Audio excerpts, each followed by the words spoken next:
Hey gardeners, welcome back to my channel. So in today's video I wanted to go over reptiles and their handleability. It's very important to know how reptiles are with handling, especially if you're new to reptiles and you're trying to pick out the one that's best for you. So a lot of people will want a certain type of reptile and expect to be handling it, but not all reptiles are actually great with handling, so it's really important to know that first. Also, my boyfriend just got a new camera, so hopefully everything is in focus and working properly. So I'm like totally technologically challenged, so hopefully right now it's even recording because I'm horrible with this stuff. So the number one animal that I'm going to cover is actually bearded dragons. So when it comes to handling a bearded dragon, I would have to give them a 9 for handleability because this is literally what it's like to handle one.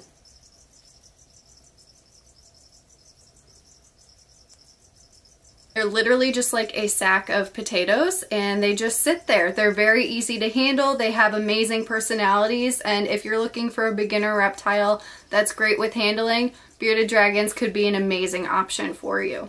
That being said, you should still do your research to make sure that this is the best animal for you, but obviously when it comes to handling, this is a great reptile, probably one of the best reptiles you could possibly get when it comes to handling. But typically with ball pythons, they are called ball pythons because they will literally just sit in a ball.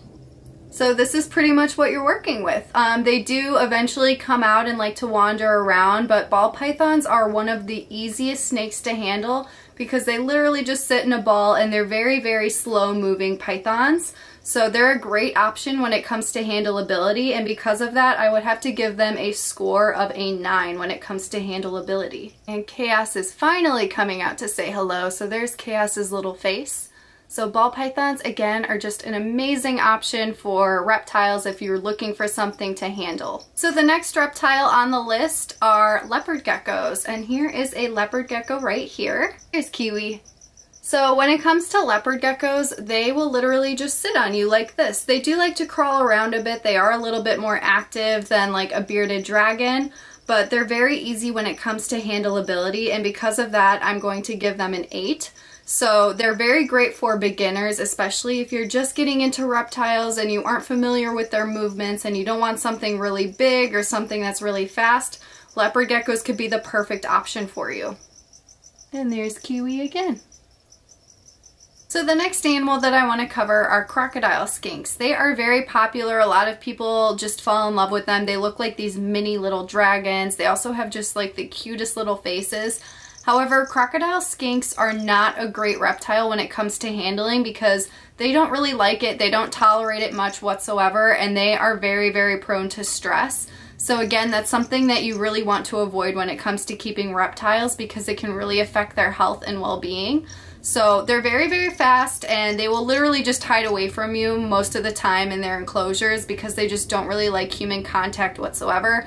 So if you're looking to get a reptile that you want to handle, a crocodile skink is not going to be the one for you, and I would give it a score of a 1. So the next reptile that I want to cover are very common, and they are corn snakes. So when it comes to handling corn snakes, they're actually very easy when it comes to handleability. Again, every snake is going to behave a little bit differently. Some will be a little bit more flighty than others, but for the most part, corn snakes are great animals when it comes to handleability. Compared to the ball pythons, they do move a little bit more, whereas the ball python will just kind of sit and not really do much, and then they're pretty slow moving. Corn snakes, when they chill out over time, they can be pretty slow moving, just like Bloom here, who's just chilling out right now. But as babies, they are known to be very flighty and fast, so if that's something that you're not comfortable with, then maybe a corn snake is not the best option for you.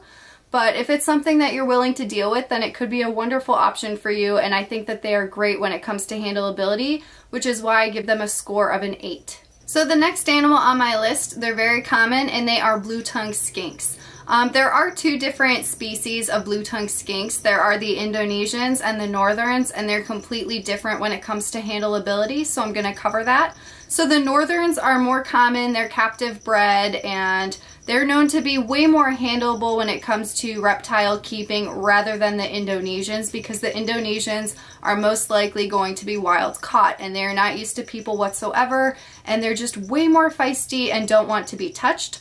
I own an Indonesian Chancho and he absolutely hates being handled whatsoever, so I just don't do it with him. So for Indonesians, I would rate them at a 3 for handleability. But however, when it comes to the Northerns, they are established in captivity as captive bred and they're just way better when it comes to handling. They tolerate it way better. And a lot of people think they're like little puppy dogs because they're just so great with handling and they'll just chill out on your shoulder, kind of similar to a bearded dragon.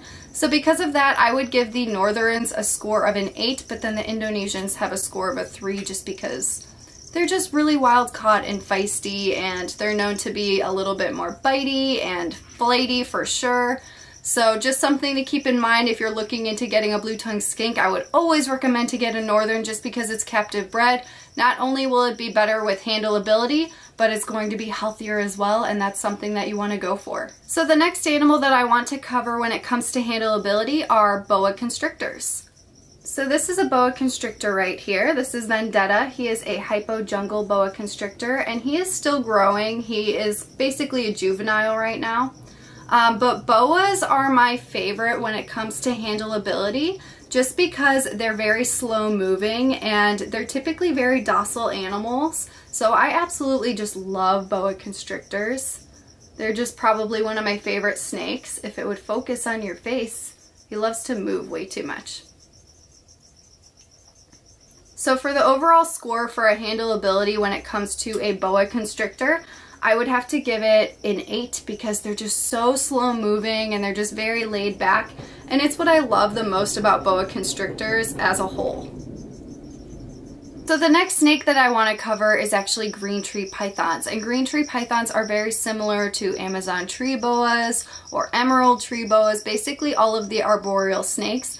When it comes to arboreal snakes, they're better to not be handled. It's better to just have them as an animal to observe in captivity just because they're very delicate animals and they don't really like to be approached because they're always locked and loaded and ready to attack a predator or ready to hunt. So it's something that you need to be very careful with just because you don't want to get bitten and you don't want to stress your snake out either. So green tree pythons can be handled if you take them out appropriately, but it's definitely not an animal that you're going to want to be handling on a daily basis. Not something that you can handle as often as like a ball python or a boa constrictor. It's definitely more of a viewing animal, and because of that I'm going to give them a score for handleability as a 5. So the next animal that I want to cover are turtles. So turtles actually don't really like to be handled whatsoever. They're definitely more of a viewing animal. A lot of the times when you do pick them up, they're going to be snapping at you and not very happy. There are some turtles that will tolerate it though, and that goes for all of these animals on this entire list. There's always going to be more chill animals and more scared animals no matter what. Like there's never a definite score for the entire species because every animal has its own personalities.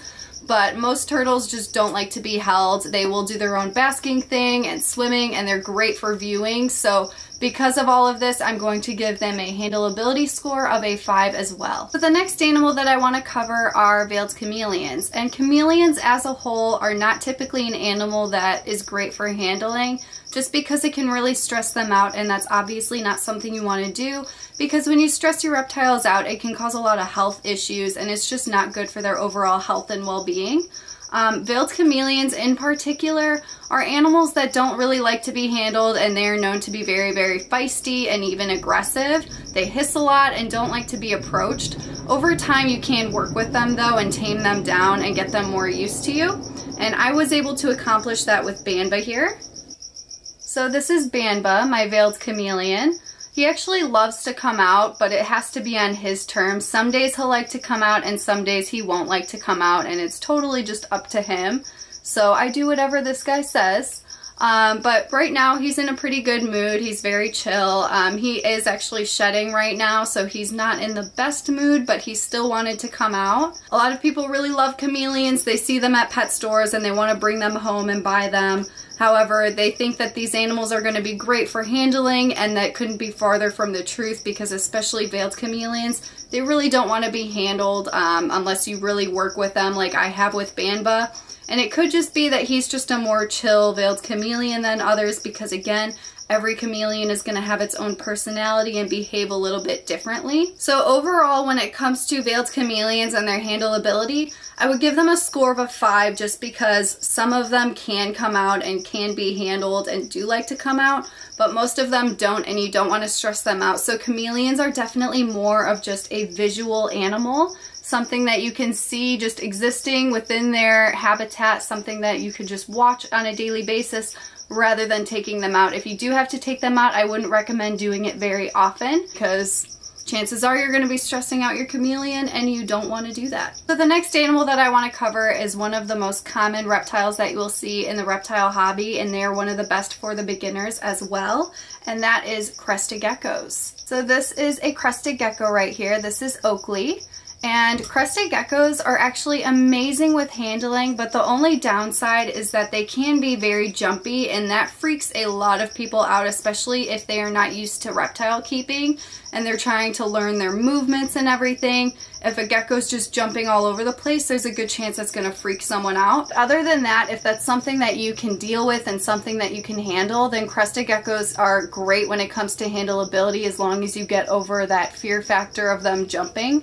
Some of them are a little bit more jumpy than others, some are more chill. This happens to be a more chill one, which is why I took her out for the video. But yeah, so when it comes to crested geckos, I would give them a handleability of a 7, just because they are amazing when it comes to handleability, but they are very jumpy, and that scares a lot of people. And the last animal on my list happens to be Chacho here. So Chacho, when it comes to handleability, especially in videos, I would give him a 1, because he does not chill. But you're being kind of chill today, huh? No? No? I would give you a 3 today. Nope, you're going down to a 2, and he gets a score of a 1. So I hope that this video was helpful. Again, it's just very important to have a general understanding of how these species are when it comes to handleability before you're getting one. If you want an animal that you can handle all the time, make sure that you're getting one that isn't really prone to stress and that can tolerate it. It's very important to make sure that you're getting the type of animal that you actually want. A lot of reptiles are more for observing rather than handling, so it's important to make sure that you're getting the right one that will fit your needs. Again, this video is not like, my ratings don't really mean anything. They're just very general. Every animal is going to behave a little bit differently. Some are going to be more flighty and scared, and some of them will be more calm. You never really know what you're going to get because every reptile has its own personality.